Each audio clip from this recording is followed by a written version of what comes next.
Hello everyone and welcome to Doc's Thoughts. I'm going to share something that I put in my newsletter this week. If you guys aren't on my email list, I would encourage you to join it. I don't do anything spammy. I literally just send out a newsletter every once in a while. It's probably on average like 2 to 3 times a month. And it's really based on experiences that I'm having with my patients because I think that's the kind of stuff that will help all of us. And if you want to be on the newsletter, it's at lynnkwagner.com. You just have to sign up for my email list. It should be a pop-up box that comes onto the website. If you have any questions, you can always call our clinic, 920-327-7056, and we can help you figure it out as well.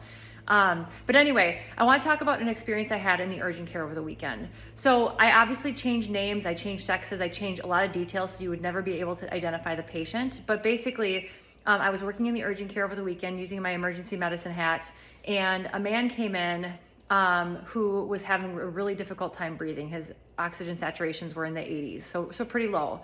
And he was really struggling to breathe. And I walked in the room and his head just hung low. He looked really dejected. He was slumped in his chair and he said, "You know, doc, I have a history of COPD, which is otherwise known as emphysema, which is caused mostly by smoking."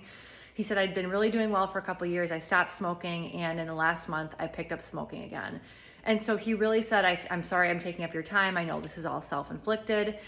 And in the past, what I shared in my newsletter is I used to get really mad at people like this. You know, people who were alcoholics, who had alcohol-driven disease states, or people who were smokers who had COPD, or people who had obesity issues and were having chronic health issues because they were eating too much sugar, basically. And I used to get angry at them because I was like, why are you doing this to yourself? You are hurting yourself, and now you're coming into our healthcare system and we have to pick you back up again. And I'm just being honest. I wasn't always angry, but sometimes I get a little frustrated. And what I found as I age and as I have more experiences myself is that we really all have these types of levels of addiction. So all of us do things that might not be in our body, mind, and spirit's best interest. And there's so many different ranges. It might be drinking, it might be smoking, but it could be binging on Netflix. It could be overdoing it on sugar. It might even be over-exercising. So a lot of us do things to help make us feel better. Some of the things we do can be healthy. Some of the things we do can be unhealthy. So like exercise, obviously, it can be an addiction, but it's more of a healthy addiction.